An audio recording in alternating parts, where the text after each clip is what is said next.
অহনার গালে এক চড় মেরে তান্ত্রিক ভৈরব মোহন গাঙ্গুলি চিৎকার করে প্রশ্ন করে ওঠেন, এই শয়তানি, তুই কে? তোর নাম বল। তুই এই নিরীহ মেয়েটার শরীরে প্রবেশ করেছিস কেন? ও কি করেছে? তান্ত্রিক ভৈরব মোহন গাঙ্গুলির প্রশ্ন শুনে অহনার শরীরে ভর করে থাকা সেই দুষ্ট আত্মা ফ্যাস ফ্যাসে চিৎকার করে হাত পা ছুটতে ছুটতে বলে, আমি কে তা তোকে কেন বলতে যাব? তুই কে হে? যা যা এখন এখান দিয়ে দূর হয়ে যা বলছি। এবার থেকে আমি ওর শরীরেই থাকবো। ওকে যে আমার খুব পছন্দ হয়েছে। আমি ঠিক করেছি আমি ওকে আমার সঙ্গে আমার দেশে নিয়ে যাব। অহনার শরীরে ভর করে থাকা সেই দুষ্ট আত্মার এই কথা শুনে তান্ত্রিক ভৈরব মোহন গাঙ্গুলি আবার চিৎকার করে বলে ওঠেন, তবে রে, দাঁড়া, তোর দেখাচ্ছি মজা।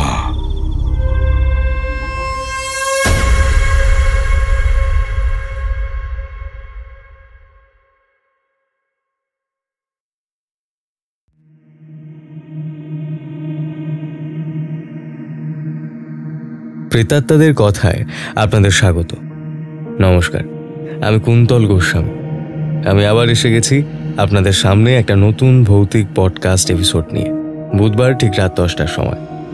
আজ আমাদের সঙ্গে স্টুডিওতে যে অতিথি আছেন তার নাম রিয়া সেন। আচ্ছা, আপনি আপনার পরিচয়টা বলুন আমাদের শ্রোতা বন্ধুদের। আপনি কোথা থেকে এসেছেন? নমস্কার, আমি রিয়া সেন। আমি এসেছি হাওড়া সালকিয়া থেকে। আমি পেশায় একজন স্কুল টিচার। আচ্ছা, আজ আপনি আমাদের প্রেতাত্মাদের কথায় কি ভৌতিক গল্প শোনাতে চলেছেন? আজ আমি যে ভৌতিক গল্পটা শোনাতে চলেছি আপনাদের সবার সামনে, সেটা আমার বাড়িতে আমার সামনে আমার ছোট জায়ের সঙ্গে ঘটেছে। এটা একটা ওই পজেশনের ঘটনা। আর ঘটনাটা ঘটে হলো ওই আজ থেকে 1 বছর আগে। আর ঘটনাটার সূত্রপাত শুরু হয় পুরীতে ঘুরতে গিয়ে। আর ঘটনাটা টানা 3 মাস ধরে চলে। আর এই ঘটনাটা শুরু হওয়ার আগে আমরা বাড়ির সবাই একটা অমঙ্গলের বিপদের ইঙ্গিত পেয়েছিলাম। কিরকম অমঙ্গলে বিপদের ইঙ্গিত পেয়েছিলেন? আমার ছোট জায়ের নাম অহনা আর আমার ছোট দেওয়ারের নাম সঞ্জয়। ওদের দুজনের আগের বছরে নভেম্বর মাসে বিয়ে হয়। বিয়ের 2 মাস পর ওরা দুজন হানিমুনে পুরী যাবে বলে ঠিক করে। আর ওদের সঙ্গে আমি, আমার হাজবেন্ড সন্তোষ ও আমাদের ছোট 5 বছরের ছেলে রিক, আমরা 5 জন মিলে এই বছরের ফেব্রুয়ারি মাসের শেষে ওই শেষের দিকে পুরীতে ঘুরতে যাই ঠিকই, কিন্তু আমাদের পুরী ঘুরতে যাওয়ার 1 মাস আগে থেকে প্রতিদিন মাঝরাত করে বাড়িতে একটা অদ্ভুত গা শিরশির করা ঘটনা ঘটত। কেমন অদ্ভুত ঘটনা ঘটত? মাসটা ছিল জানুয়ারি মাস। ঘটনাটা শুরু হয় জানুয়ারি মাসের 2য় সপ্তাহ থেকে। রাত তখন 1:30-2 হবে। হঠাৎ একটা করুণ কান্নার আওয়াজ আমার কানে আসতেই আমার ঘুমটা ভেঙে যায়। ঘুমটা ভেঙে যেতেই আমি বিছানায় শুয়েই শুনতে পাই করুণ সুরে কান্নার আওয়াজটা আসছে আমাদের বাড়ির পিছনের পুকুর পাড় থেকে। আর যে করুণ সুরে কান্নার আওয়াজটা ভেসে আসছে সেটা একটা মহিলার কান্নার আওয়াজ। মাঝরাতে পুকুর পাড় থেকে একটা মহিলার করুণ সুরে কান্নার আওয়াজটা শোনা মাত্র আমি বিছানা ছেড়ে উঠে জানলার ধারে গিয়ে দাঁড়াই। ও জানলার পাল্লাটা অল্প ফাঁক করে পুকুরের দিকে তাকাতেই দেখি একটা সাদা শাড়ি পরা মহিলা পুকুর পাড়ে পিছন ফিরে বসে করুণ সুরে খুব কাঁদছে। আর মহিলাটির কান্নার আওয়াজটা এমন ছিল মানে শুনলে না পুরো গাটা শিরশির করবে তোমার কুন্তল। আচ্ছা, তারপর? বেশ 2-3 দিন ধরে মাঝরাতে মহিলাটির করুণ সুরে কান্নার আওয়াজ শুনে 4র্থ দিনের মাথায় সকালে আমি রান্নাঘরে রান্না করতে করতে আমার শাশুড়ি মাকে প্রশ্ন করি, আচ্ছা মা, আপনি শুনেছেন কিনা জানি না, এই 2-3 দিন হলো মাঝরাতে আমাদের বাড়ির পুকুর পাড় থেকে একটা মহিলার কান্নার আওয়াজ শুনতে পাচ্ছেন? আমার প্রশ্ন শুনে উনি তখন রান্নাঘরের বেসিনে দাঁড়িয়ে বাসন মাজতে মাজতে বলেন, হ্যাঁ বড় বৌমা, আমিও কদিন ধরে ওই রাত 1:30-2 নাগাদ পুকুর পাড় থেকে একটা মহিলার করুণ সুরে কান্নার আওয়াজ শুনতে পাচ্ছি। ওটা কেঁদো ধোপানির কান্নার আওয়াজ বড় বৌমা। আমার শাশুড়িমার মুখ থেকে কেঁদো ধপানির নামটা শুনে ভুরু কুচকে আমি প্রশ্ন করি, মা, এই কেঁদো ধপানিটা কি? এই কেঁদো ধপানি এক ধরনের নেগেটিভ এন্টিটি। তোমার বিয়ের এই 3 বছর আগে এইরকমই 3-4 দিন মাঝরাত ধরে পুকুর পাড় থেকে একটা মহিলার কান্নার আওয়াজ শোনা যেত। তারপর কান্নার আওয়াজটা হঠাৎ করেই বন্ধ হয়ে যায়। কান্নার আওয়াজটা বন্ধ হয়ে যেতেই 1 সপ্তাহ পর তোমার ছোট ননদ তুহিনা কলেজে যেতে গিয়ে ট্রেন লাইন পার হতে গিয়ে ট্রেনে কাঁটা পড়ে মারা যায়।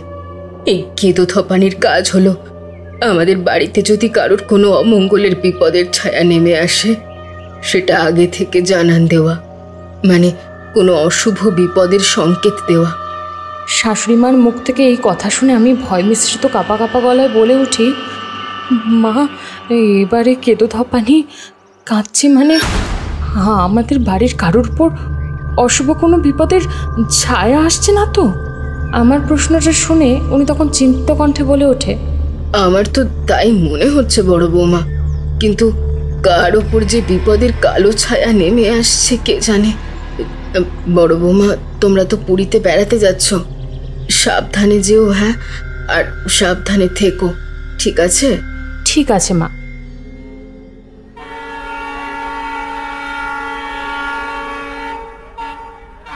আমাদের পুরী যাওয়ার দিন বুধবার বিকেলে ছিল। সেদিন বিকেল 6:30 নাগাদ শিয়ালদা থেকে আমাদের পুরী যাওয়ার ট্রেন ছিল।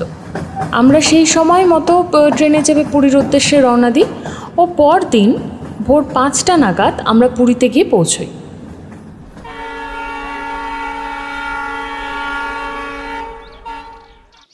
যেহেতু আমাদের আগে থেকে অনলাইনে হোটেল বুকিং করা ছিল, তাই হোটেলে গিয়ে আমাদের ঘর পেতে কোনো প্রবলেম হয়নি। আমরা পুরীর যে হোটেলটার ঘরে ছিলাম সেই ঘরের বারান্দা থেকে সোজাসুজি পুরীর সমুদ্র দেখা যেত, জানো। সেই সঙ্গে শ্মশানটাও দেখা যেত।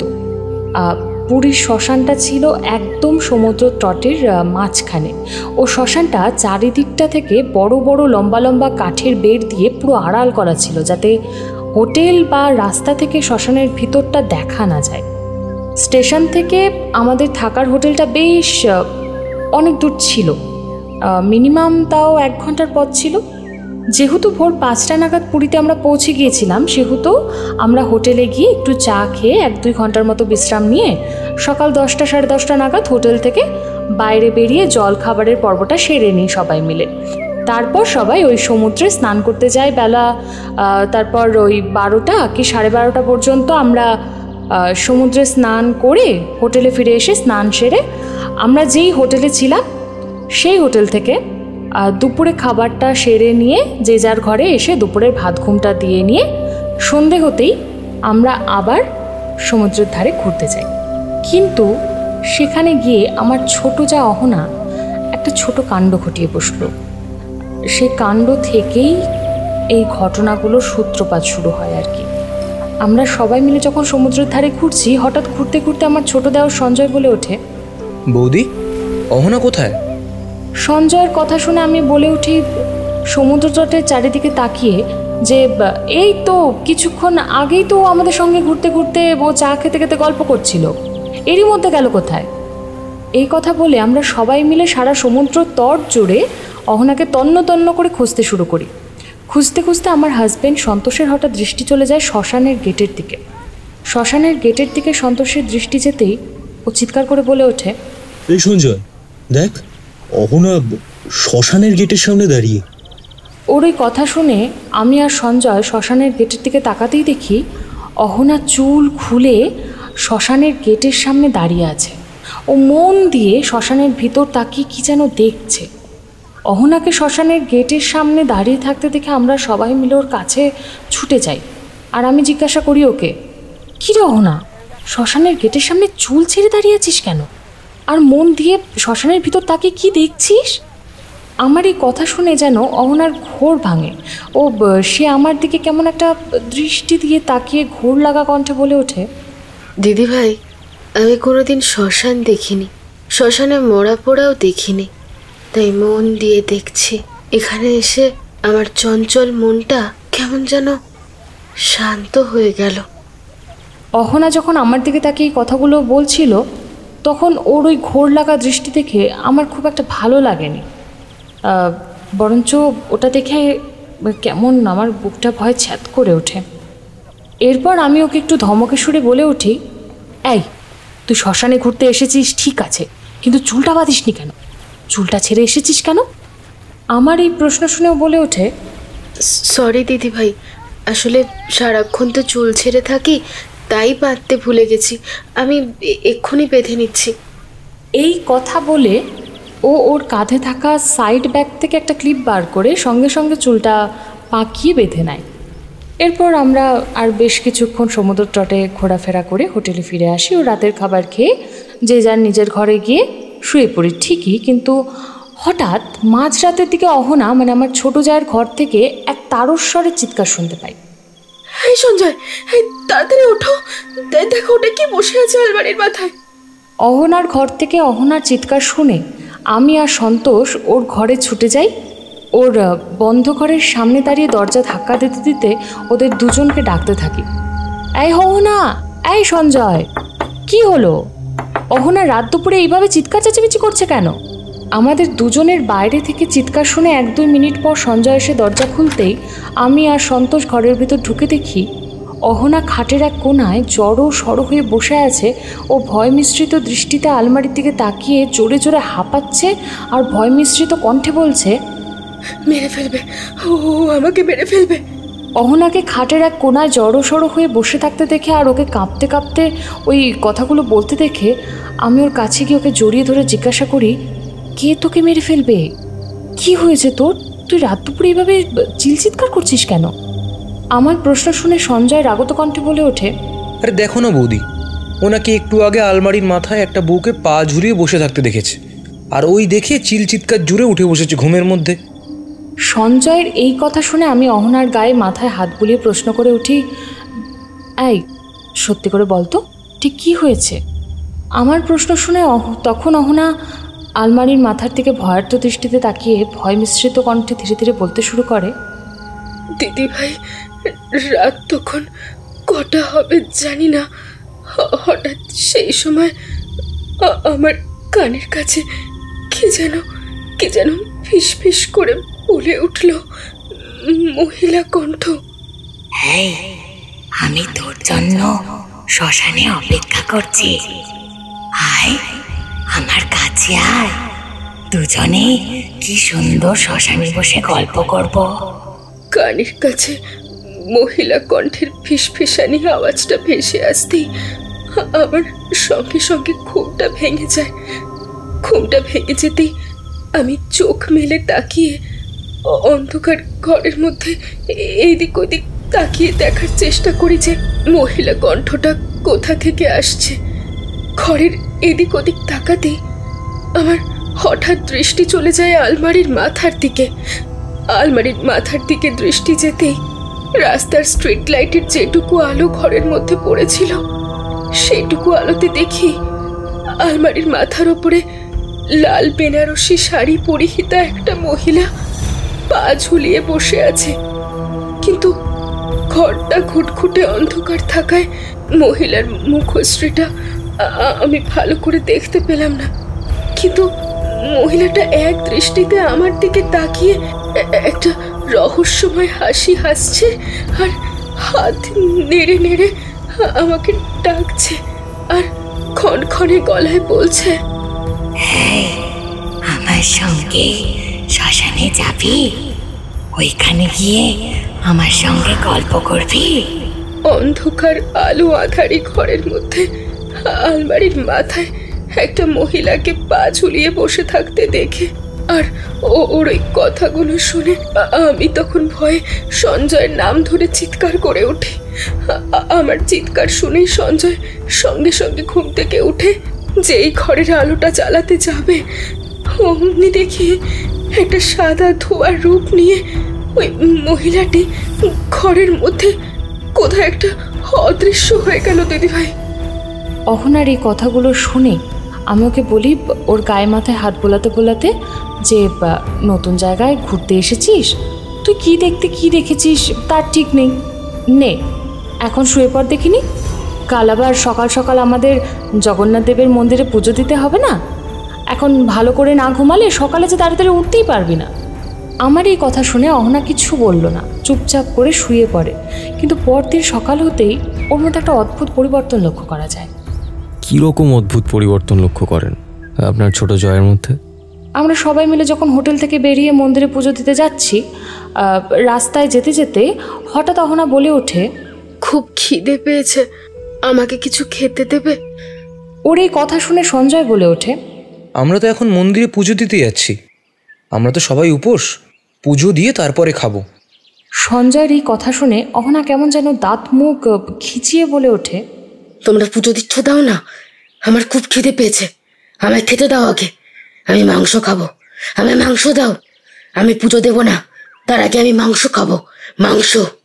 অহনার এই কথা শুনে আমি বলি, আচ্ছা তুই মাংস খাবি, তার আগে আমাদের সঙ্গে পুজোটা তো দিয়ে নিবি, চল, তারপর তোকে পেট ভরে মাংস খাওয়াবো, ঠিক আছে?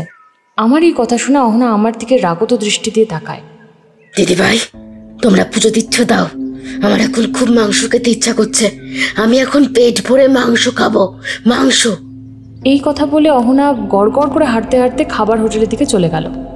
ওর এই অস্বাভাবিক আচার আচরণে আমরা খুব একটা গুরুত্ব না দিয়ে আমরা সবাই ওই মন্দিরে পুজো দিতে চলে যাই। মন্দির থেকে পুজো দিয়ে হোটেলে ফিরে অহনার ঘরে ঢুকতেই আমরা চারজন একটা ভয়ঙ্কর দৃশ্য দেখে হকচকিয়ে যাই। অহনার ঘরে ঢুকে কি এমন দৃশ্য দেখেন যা দেখে আপনারা সবাই হকচকিয়ে যান? আমরা চারজন বিস্ফারিত দৃষ্টিতে দেখি অহনা হোটেলের ওর ঘরের মেঝেতে হাত পা ছড়িয়ে বসে মাংস খাচ্ছে, আর মাংসের হাড়গুলো চিবিয়ে চিবিয়ে খেয়ে সারা ঘরময় ছড়িয়ে ছিটিয়ে ফেলছে। এই দৃশ্য দেখে সঞ্জয় তো খুব রেগে যায়, রেগে গিয়ে অহনার গালে এক ঠাস করে চড় মারতেই সঙ্গে সঙ্গে অজ্ঞান হয়ে পড়ে যায়। অহনা অজ্ঞান হয়ে পড়ে যেতেই আমি সঞ্জয়ের উদ্দেশ্যে বলে উঠি, সঞ্জয়, অহনার আচার আচরণ আমার কিন্তু খুব একটা সুবিধের লাগছে না, ওর মনে হয় কিছু একটা হয়েছে, ওকে ডাক্তারের কাছে নিয়ে গেলে ভালো হয় না?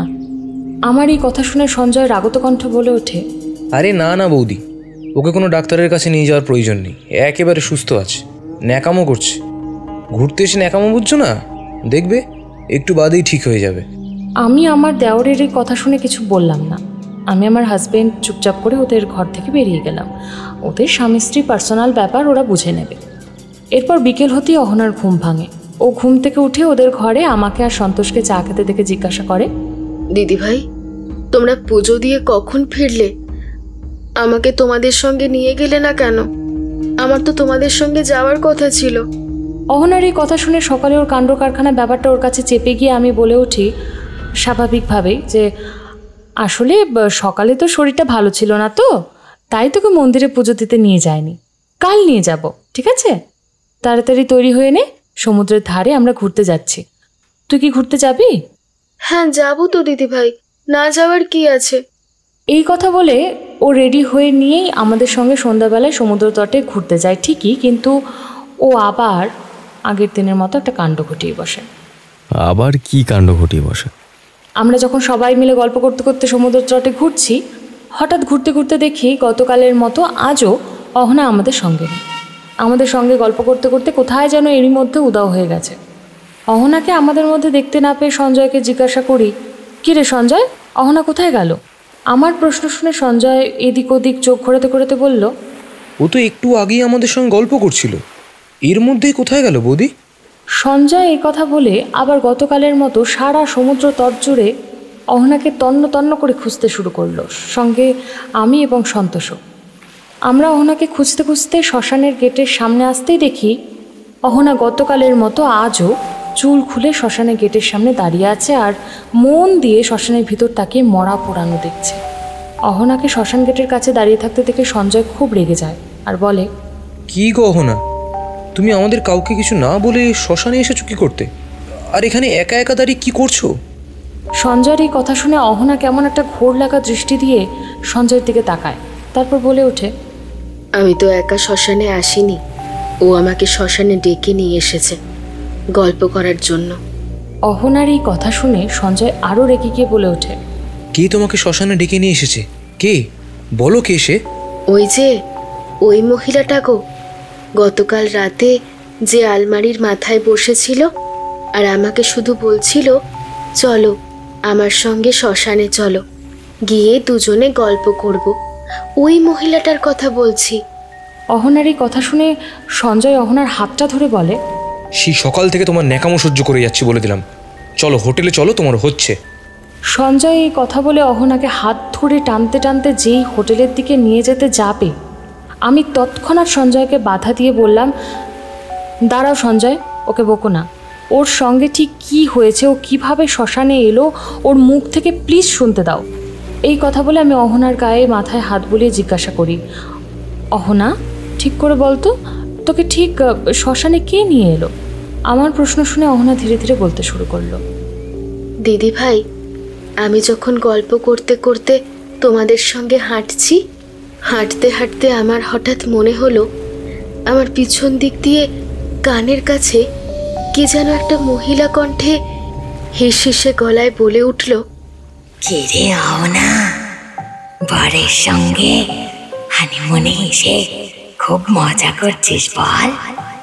আমি যে সেই তখন থেকে তোর জন্য শ্মশানে অপেক্ষা করছি, তুই আমার সঙ্গে আসবি না শ্মশানে গল্প করতে? মহিলা কণ্ঠে হিসহিসে গলাটা আমার কানে ভেসে আসতেই আমি পিছন ফিরে তাকিয়ে দেখি আমার ঠিক সামনে লাল বেনারসি শাড়ি পরিহিতা একটা মহিলা দাঁড়িয়ে আছে। কিন্তু মহিলাটি যে জায়গায় দাঁড়িয়েছিল সেই জায়গাটা অন্ধকার থাকার জন্য ওনার মুখ পর্যন্ত দেখতে পাইনি। কিন্তু মহিলাটির চেহারা আর উচ্চতা দেখে আমার মনে হলো গতকাল রাতে আলমারির মাথায় যে মহিলাটিকে আমি বসে থাকতে দেখেছিলাম সেই মহিলাটি আমার সামনে দাঁড়িয়ে আছে। মহিলাটির কথাগুলো শুনে আমি যে তোমাদের সঙ্গেই রয়েছি, তোমাদেরকে সম্পূর্ণ ভুলে গিয়ে আমি মন্ত্রমুগ্ধের মতো ওনার পিছন পিছন শ্মশানে যেতে লাগি। আমি যে ওর সঙ্গে শ্মশানে যাচ্ছি আমার তখন কিছুই মনে ছিল না দিদিভাই। অহনার মুখ থেকে সমস্ত ঘটনা শুনে আমার বুকটা তখন ভয়ে ছ্যাদ করে উঠল। আমি তখন মনে মনে জয় জগন্নাথের নাম নিতে নিতে বলি, জয় জগন্নাথ, তুমি অহনাকে রক্ষা করো। এরপর আমরা 5 মিনিটও সময় নষ্ট না করে হোটেলে ফিরে আসি ও রাতের খাবার খেয়ে শুয়ে ঘুমিয়ে পড়ি ঠিকই, কিন্তু ওই হঠাৎ মাঝরাতের দিকে দরজায় ঠক ঠক আওয়াজের সঙ্গে সঞ্জয়ের গলার আওয়াজ পাওয়া যায়। বৌদি, দাদা, তাড়াতাড়ি ওঠো, দেখো না দেখো না অহনা কেমন একটা করছে। মাঝরাতে ঘরের বাইরে থেকে সঞ্জয়ের গলা শুনে আমি আর সন্তোষ তাড়াতাড়ি বিছানা ছেড়ে উঠে ঘরের দরজা খুলতেই দেখি সঞ্জয় ভয়ের তো মুখে দাঁড়িয়ে আছে আর জোরে জোরে খুব হাঁপাচ্ছে।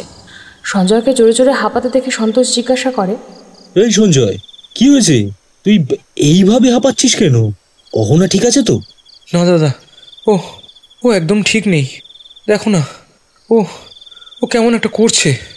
সঞ্জয়ের এই কথা শুনে আমি আর সন্তোষ সঞ্জয়ের ঘরে যেতেই যা দৃশ্য দেখি তা দেখে আমাদের বুকের রক্ত হিম হয়ে যায়।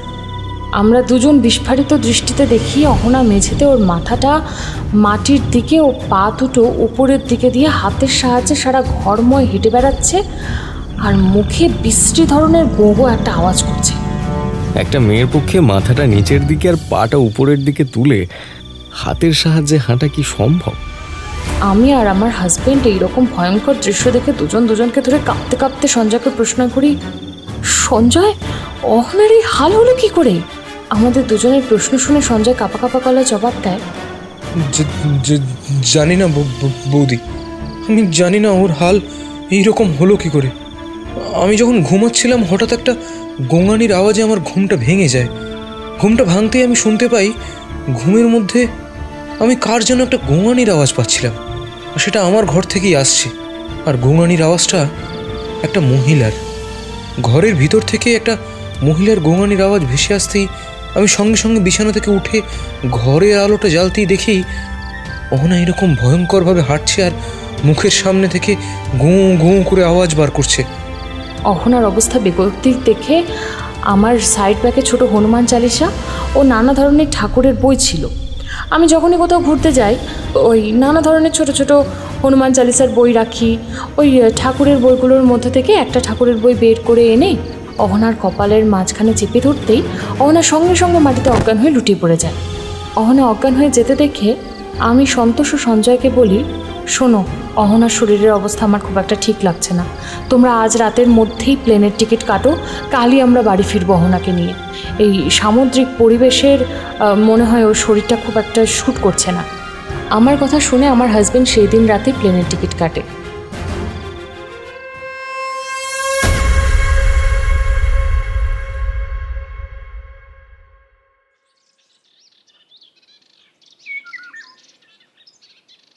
পরদিন দুপুরবেলা আমরা অহনাকে নিয়ে সালকিয়া আমাদের নিজেদের বাড়িতে ফিরে আসি।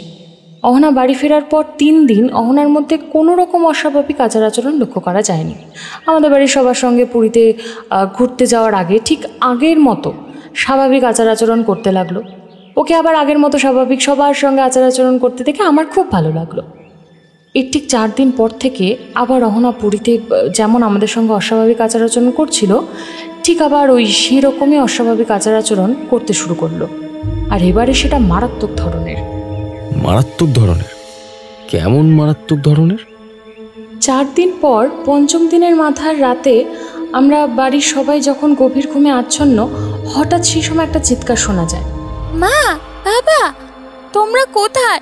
তাড়াতাড়ি এদিকে আসো, দেখো ছোট কাকিমা কেমন ধরে আচরণ করছে। মাঝরাতে হঠাৎ চিৎকারের আওয়াজটা ভেসে আসতেই আমার আর সন্তোষের ঘুমটা ভেঙে যায়। আর আমরা দুজনে শুনতে পাই ডাইনিং রুম থেকে রিক চিৎকার করছে। ডাইনিং রুম থেকে রিকের চিৎকার শুনে আমি আর সন্তোষ সঙ্গে সঙ্গে ডাইনিং রুমে ছুটে যাই। ছুটে যেতেই দেখি ইতিমধ্যেই ওইখানে সঞ্জয় আর আমার শাশুড়িমা উপস্থিত রয়েছেন। এরপর আমরা ডাইনিং রুমে যেতেই যা দৃশ্য দেখি তা হলো, আমাদের ডাইনিং রুমের একটা কোণায় একটা বড় মাছের অ্যাকোয়ারিয়াম আছে। সেই অ্যাকোয়ারিয়ামে নানা ধরনের নানা রঙের মাছ আছে। সেই মাছের অ্যাকোয়ারিয়ামের ভিতর থেকে অহনা এক একটা করে মাছ তুলে কাঁচা তার রক্ত মাংস চিবিয়ে চিবিয়ে মহা আনন্দে খাচ্ছে, আর মুখ থেকে সমানে বিশ্রী ধরনের একটা গো গো আওয়াজ করতে করতে হিসিসে গলায় বলছে, ওই মেয়েকে কতবার বললাম আমি তোর জন্য শ্মশানে অপেক্ষা করছি, আয় দুজনে মিলে শ্মশানে বসে গল্প করব। ওই মেয়ে আমার কোনো কথা শুনলো না। আমার কথা না শোনার জন্য ওই মেয়েকে শাস্তি পেতেই হবে, আর আমি সেই শাস্তি ওকে দেব।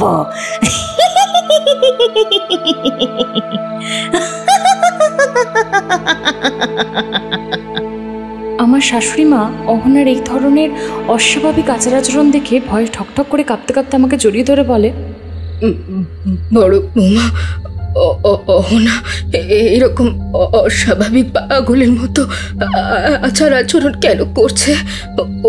ওর কি হয়েছে? আমার শাশুড়ি মার এর কথা শুনে আমি কাঁপা কাঁপা গলায় বলে উঠি, জানি না মা, অহনা এইরকম অস্বাভাবিক পাগলের মতো আচার আচরণ করছে কেন? আমাদের দুজনের কথা শুনে সঞ্জয় রেগে গিয়ে দাঁত মুখ খিচিয়ে বলে ওঠে আমাদের দুজনের উদ্দেশ্যে, ও ন্যাকামো করছে, দাঁড়াও, ওর এই রাত দুপুরে ন্যাকামো আমি ঘোচাচ্ছি। এই কথা বলে সঞ্জয় অহনার সামনে গিয়ে ওর গালে যেই এক ঠাস করে চড় মারতে যাবে, অমনি অহনা সঞ্জয়ের গলাটা টিপে ধরে ওকে দেওয়ালের সঙ্গে চেপে ধরে হিসিসে গলায় বলে ওঠে, অহনা আর আমার মাঝে যেই আসবে তারই আমার হাতে মৃত্যু অনিবার্য। এই কথা বলে অহনা সঙ্গে সঙ্গে অজ্ঞান হয়ে পড়ে যায়। অহনার এই কাণ্ড দেখে আমার শাশুড়ি মা ভয় মিশ্রিত কণ্ঠে বলে ওঠে আমাদের বাড়ির সবার উদ্দেশ্যে, ছোট বৌমার মধ্যে নেই রে, ওর মধ্যে মনে হয় অশরীরী প্রেতাত্মা প্রবেশ করেছে। তোরা ওকে অশরীরীর প্রেতাত্মার কবল থেকে রক্ষা করার জন্য কিছু একটা কর, না হলে মরে যাবে।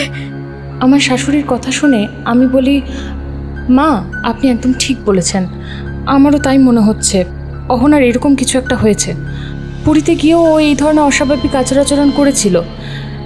এই কথা বলে আমি আমার শাশুড়ি মাকে অহনার পুরীতে গিয়ে কী কী কাণ্ড ঘটিয়েছে সব কথা খুলে বলি। আমার সব কথা শুনে উনি বলেন তখন কাঁদতে কাঁদতে, হায় কপাল, ওই পোড়ামুখী শেষে চুল খুলে শ্মশানে গিয়েছিল, আবার রাতের অন্ধকারে। নতুন বউদের যে চুল খুলে শ্মশানে যেতে মানা। 2 মাস হলো বিয়ে হয়েছে ওর, এরই মধ্যে এমন একটা কাণ্ড ঘটিয়ে বসলো। আমি আমার শাশুড়ি মার এই কথা শুনে বলি, মা যা হওয়ার হয়ে গেছে, এখন ওকে ওই দুষ্ট প্রেতের কবল থেকে কিভাবে রক্ষা করব আমাদের সেটা এখন তাড়াতাড়ি ভাবতে হবে। বেশি দেরি করলে ওর বিরাট বড় ক্ষতি হয়ে যেতে পারে। তখন ওর মা বাবার কাছে আমাদের মুখ দেখাতে পারবো না লজ্জার চোটে। আমার কথা শুনে উনি বলেন, একদম ঠিক বলেছ বড় বৌমা, আমাদের যা করার তাড়াতাড়ি করতে হবে। এরপর আমরা অহনাকে অজ্ঞান অবস্থায় ওকে ওর ঘরে নিয়ে গিয়ে শুয়ে দিলাম। কিন্তু পরের দিন সকালবেলা সঞ্জয়ের চিৎকারে আমাদের বাড়ির সবার ঘুম ভাঙে।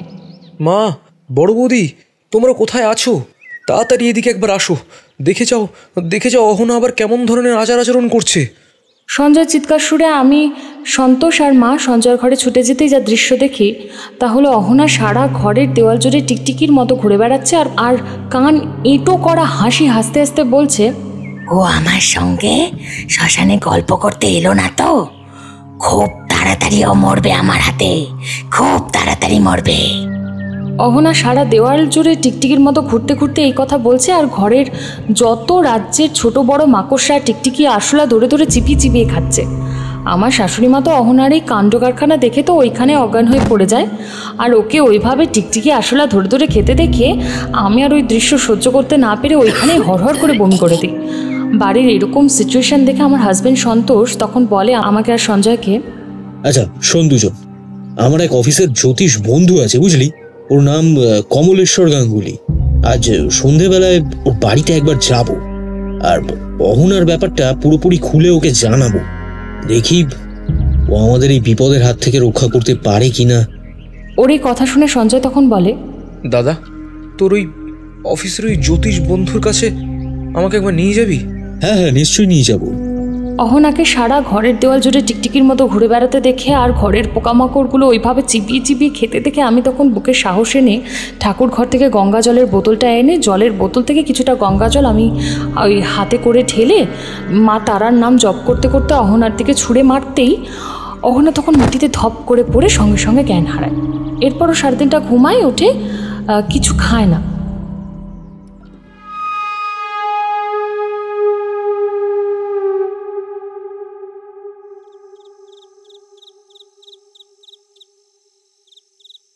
সেদিন সন্ধ্যাবেলা আমার হাজব্যান্ড সঙ্গে সঞ্জয় যখন সন্তোষ জ্যোতিষ বন্ধুর কাছে গিয়েছিল তখন অহনা আরও একটা ভয়ঙ্কর ঘটনা ঘটায় সন্ধ্যাবেলায়।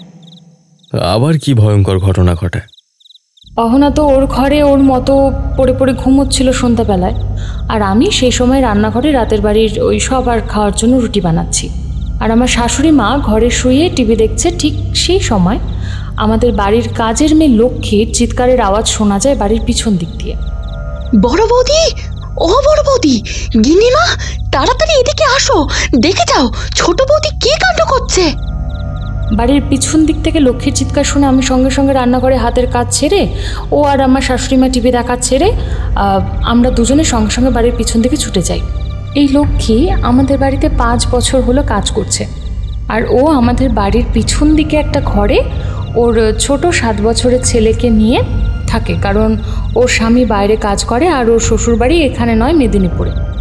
বাড়ির পিছন দিক দিয়ে লক্ষ্মীর চিৎকার শুনে আমি আর আমার শাশুড়ি মা সঙ্গে সঙ্গে বাড়ির পিছন দিকে ছুটে যাই। বাড়ির পিছন দিকে ছুটে যেতেই আমাদের দেখে লক্ষ্মী ছুটে আসে আর বলে, ও বড় বৌদি, গিন্নিমা, তাড়াতাড়ি পুকুর পাড়ে চলুন, গিয়ে দেখবেন, চলুন ছোট বৌদি কি কাণ্ডখানা ঘটাচ্ছে। ওর এই কথা শুনে আমি আর মা দুজনে মিলে সঙ্গে সঙ্গে পুকুর পাড়ে ছুটে যাই। আর যা দেখি তা হলো আমাদের বাড়ির পিছনে পুকুর পাড়ের সামনে একটা ঝাঁকড়া বড় আম গাছ আছে। ওই ঝাঁকড়া বড় আম গাছের একটা মোটা শক্ত ডালে অহনা গলায় দড়ি বেঁধে আত্মহত্যা করতে যাচ্ছে। এই দৃশ্য দেখে আমি, মা ও লক্ষ্মী সঙ্গে সঙ্গে ওকে বাঁচানোর জন্য ছুটে যাই। ও যেই ফাঁসটা নিজের গলায় বাঁধতে যাবে অমনি আমরা 3 জন মিলে ওর হাত ধরে টানতে যাব। দেখি ওর শরীরটা খুব ভারী হয়ে উঠেছে, যেন মনে হচ্ছে শরীরের ভিতর কেউ যেন লোহার বড় বড় পাত বা ওই জাতীয় অন্য কিছু ঢুকিয়ে দিয়েছে। আমরা 3 জন মিলে যখন ওর হাত ধরে টানছিলাম, অহনা তখন আমাদের 3 জনের দিকে তাকায়, তারপর চোখ বড় বড় গোল গোল করে বলে ওঠে ওই ফ্যাঁসফ্যাঁসে গলায়, অহনাকে কিছুতেই আমার হাত থেকে বাঁচাতে পারবি না। ও আমার সঙ্গে কেন শ্মশানে গল্প করতে যায়নি? ও এবার আমার হাতেই মরবে।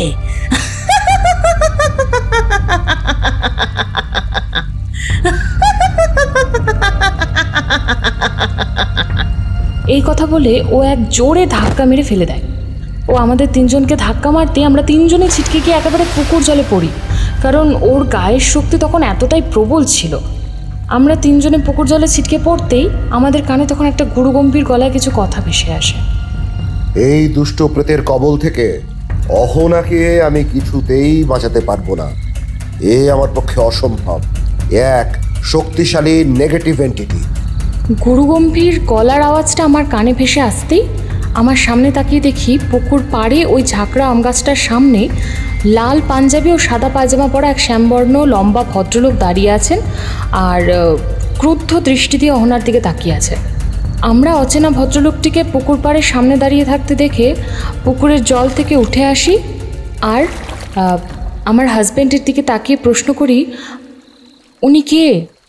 আমার প্রশ্ন শুনে ও তখন বলে, ওই তো আমার অফিসের কলিগ অ্যান্ড প্রিয় বন্ধু কমলেশ্বর গাঙ্গুলি। ওর কথাই তখন সকালে তোমাদের বলছিলাম।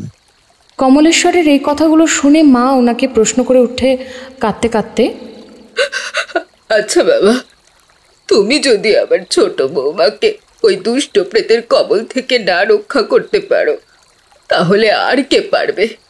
তোমার সন্ধানে কি আর এমন কেউ আছে যে আমার ছোট বৌমাকে বাঁচাতে পারবে? হ্যাঁ মাসিমা, আছেন। আমার গুরুদেব আচার্য ভৈরব মোহন গাঙ্গুলি। উনি একমাত্র পারবেন আপনার ছোট বৌমাকে দুষ্ট প্রেতের কবল থেকে রক্ষা করতে। আমি শুধু এখন একটাই আপনাদের উপকার করতে পারি, সেটা হলো আমি যেটুকু তন্ত্রবিদ্যা জানি সেইটুকু তন্ত্রবিদ্যার মাধ্যমে অহনার শরীরে যে দুষ্ট শক্তিশালী প্রেত বাসা বেঁধেছে সেই দুষ্ট প্রেতের শক্তিকে কিছুটা দমন করতে, যাতে ও আপনাদের কোনো ক্ষতি না করতে পারে।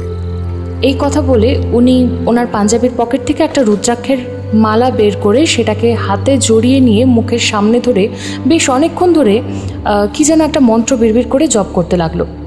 উনি যখন হাতে রুদ্রাক্ষের মালাটা জড়িয়ে নিয়ে মন্ত্র জপ করছিলেন, আমরা বাড়ির সবাই অহনার দিকে তাকিয়ে দেখলাম ও যেন ধীরে ধীরে ঝিমিয়ে পড়তে লাগলো। মুখে বিড়বিড় করে আমার হাজব্যান্ডের অফিসের বন্ধুর উদ্দেশ্যে, মানে কমলেশ্বর গাঙ্গুলির উদ্দেশ্যে, এই মন্ত্র বন্ধ কর তুই। আমি এই মন্ত্র সহ্য করতে পারছি না, আমার খুব কষ্ট হচ্ছে। এই কথা বলতে বলতে অহনা কিন্তু আগের দুবার তিনবারের মতো অজ্ঞান হয়ে পড়ে গেল না, গাছের তলায় বসে পড়ে কেমন যেন ঢুলতে লাগলো, দুই চোখ বন্ধ করে আর মুখে অনবরত বিড়বিড় করে এক কথাই বলতে লাগলো ঘোর লাগা কণ্ঠে, এই মন্ত্র বন্ধ কর তুই। আমি এই মন্ত্র সহ্য করতে পারছি না, আমার খুব কষ্ট হচ্ছে। অহনাকে ওইভাবে ঢুলতে দেখে মা আবার প্রশ্ন করে কমলেশ্বর গাঙ্গুলিকে, আচ্ছা বাবা, তোমার গুরুদেব আচার্য ভৈরব মোহন গাঙ্গুলি উনি কোথায় থাকেন? আমাদেরকে একবার নিয়ে যাবেন এখন ওনার কাছে। উনি থাকেন নাগের বাজারে, কিন্তু মাসিমা উনি তো এখন বাড়ি নেই। উনি তো তন্ত্র সাধনার কাজে দুদিনের জন্য বাইরে গেছেন। আজ মঙ্গলবার আর উনি তো বৃহস্পতিবার রাতে ফিরবেন। আপনাদের তো শুক্রবারের আগে ওনার সঙ্গে দেখা করা সম্ভব নয়। আমি ওনার মুখে এই কথা শুনে চিন্তিত কণ্ঠে ওনাকে প্রশ্ন করি, আচ্ছা এই দুদিনের মধ্যে যদি অহনার খারাপ কিছু কাণ্ড করে বসে তখন আমরা কি করব? ও যা একটু আগে আপনাদের উপর শক্তি প্রদর্শন করছিল, আমি আমার গুহ্য তন্ত্রবিদ্যার মাধ্যমে ওর মধ্যে যে আসরিক শক্তি আমি দমন করে দিয়েছি। আশা করি ও দুদিনের মধ্যে কোনো খারাপ কিছু আর ঘটাবে না।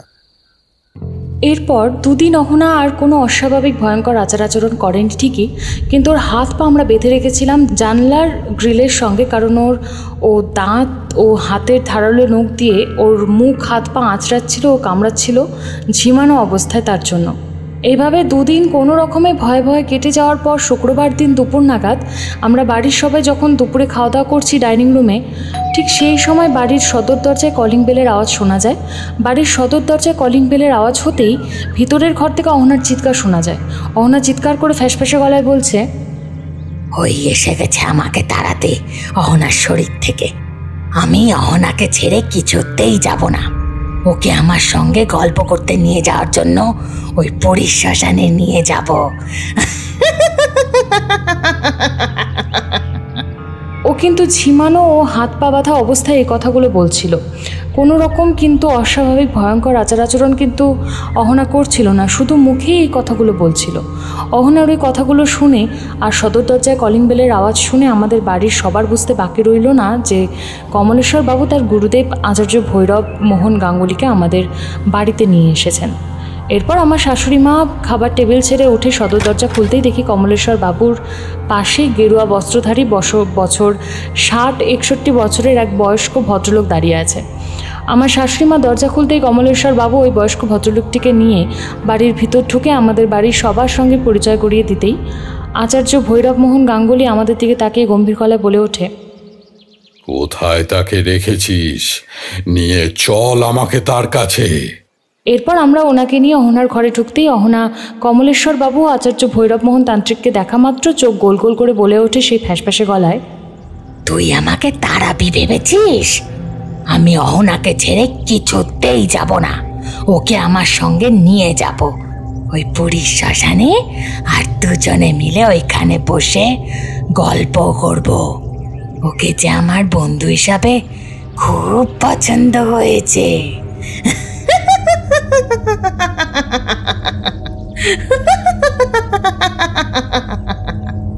অহনার শরীরে ভর করে থাকা সেই দুষ্ট প্রেতের এই কথা শুনে আচার্য ভৈরব মোহন তান্ত্রিক বলে ওঠে রাগে চিৎকার করে, তাই নাকি রে শয়তান? তুই অহনাকে সঙ্গে করে নিয়ে যাবি গল্প করার জন্য? দাঁড়া, দেখাচ্ছি তোর মজা। এই কথা বলে আচার্য ভৈরব মোহন তান্ত্রিক অহনার গালে এক ঠাস করে চড় মেরে বলে, এই শয়তানি, তুই কে? তোর নাম বল। তুই এই নিরীহ মেয়েটার শরীরে প্রবেশ করেছিস কেন? ও কি করেছে? না, আমি কিছুতেই আমার নাম বলবো না। তুই যা খুশি করে নে। আর আমি ওর শরীরে প্রবেশ করেছি, বেশ করেছি। ওকে ছেড়ে আমি কিছুতেই যাব না। তবে রে, দাঁড়া, তোর দেখাচ্ছি মজা। এই কথা বলে উনি অহনার চুলের মুঠি ধরে দুগালে ঠাস ঠাস করে জোরে জোরে যখন চড় মারতে লাগলেন, অহনা তখন আরও জোরে জোরে চিৎকার করতে লাগলো। অহনা যখন চিৎকার করছিল না জোরে, ওর চিৎকারের আওয়াজে আমাদের সারা বাড়িটা থরথর করে কাঁপছিল, বিশ্বাস করো কুন্তল। অহনার ওই রকম চিৎকারের আওয়াজে আমরা বাড়ির সবাই একে অপরকে জড়িয়ে ধরে ঠকঠক করে কাঁপছি পুরো। এরপর বেশ কিছুক্ষণ ধরে এই কার্য চলার পর অহনার শরীরের ভর করে থাকা সেই দুষ্ট প্রেত সবশেষে কনফেস করে আমাদের সবার সামনে যেটা বলে সেটা হলো, আমার নাম রক্তিমা নাগ, আমার বাড়ি হলো পুরীতে। দুষ্ট প্রেতটার আসল পরিচয় পেয়ে আচার্য ভৈরব মোহন তান্ত্রিক আবার প্রশ্ন করে ওঠে ওই প্রেতটার উদ্দেশ্যে, তুই এই নিরীহ মেয়েটার শরীরে প্রবেশ করেছিস কেন? ও তোর কি ক্ষতি করেছে? ও না, আমার কিচ্ছু ক্ষতি করেনি। ও সেই দিন পুরীর সমুদ্র তটে আপন মনে ঘুরতে ঘুরতে হঠাৎ করেই শ্মশানে এসে উপস্থিত হয়। ঠিক সেই সময় শ্মশানের ডোমেরা মিলে আমার চিতা সাজিয়ে যখন আমার নিথর শরীরে অগ্নিসংযোগ করছিল, ও তখন আপন মনে আমার চিতা সাজানো থেকে শুরু করে জ্বালানো ওইসব মন দিয়ে লক্ষ্য করছিল। আমি ওকে চুল ছেড়ে শ্মশানে আসতে দেখে আর ওকে মন দিয়ে ডোমেদের আমার শেষ কার্য করতে দেখে ওকে আমার এত ভালো লেগেছিল, তাই সেই থেকেই আমি ওর পিছন নিয়েছি। আমি অপঘাতেই মারা গেছি, আর আমি গলায় দড়ি দিয়ে আত্মহত্যা করেছি আমার স্বামী ও শ্বশুর বাড়ির লোকেদের জন্য। কেন? কেন তোর স্বামী ও তোর শ্বশুর বাড়ির লোকেরা তোর সঙ্গে কি এমন করেছে তার জন্য তোকে আত্মহত্যা করতে হলো? আচার্য ভৈরব মোহন তান্ত্রিকের প্রশ্ন শুনে সেই দুষ্ট রক্তিমার প্রেত অহনার শরীরের ভেতর থেকে তখন কাঁদতে কাঁদতে বলতে শুরু করে,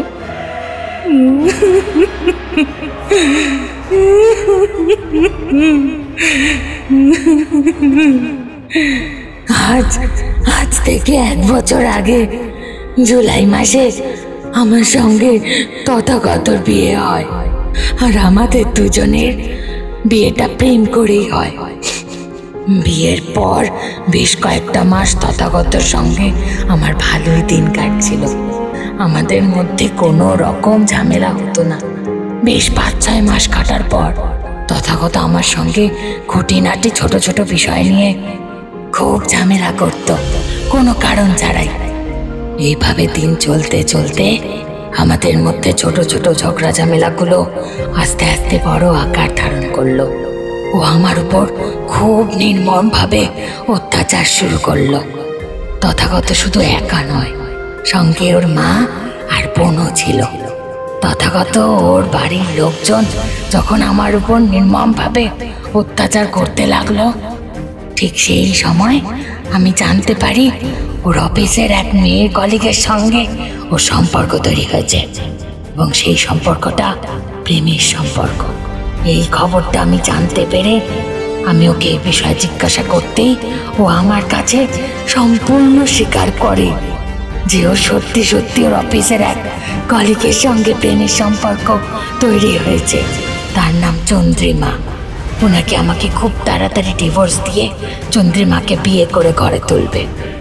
ও আমাকে এই কথাটা জানাতেই আমি সহ্য করতে না পেরে সেই দিনই গলায় দড়ি দিয়ে আত্মহত্যা করি। অহনার শরীরে ভর করে থাকা রক্তিমার দুষ্ট আত্মাটার এই কথা শুনে আচার্য ভৈরবমোহন তান্ত্রিক বলে ওঠে, তোর স্বামী ও তোর শ্বশুর বাড়ির লোক তোর সঙ্গে যা যা অন্যায় কাজ করেছে সেগুলো খুবই খারাপ। এর কোনো ক্ষমা হয় না। ওদের অন্যায়ের শাস্তি ওরা একদিন না একদিন পাবে। কিন্তু তুই অনেক কষ্টে আছিস, তোর এবার মুক্তির দরকার।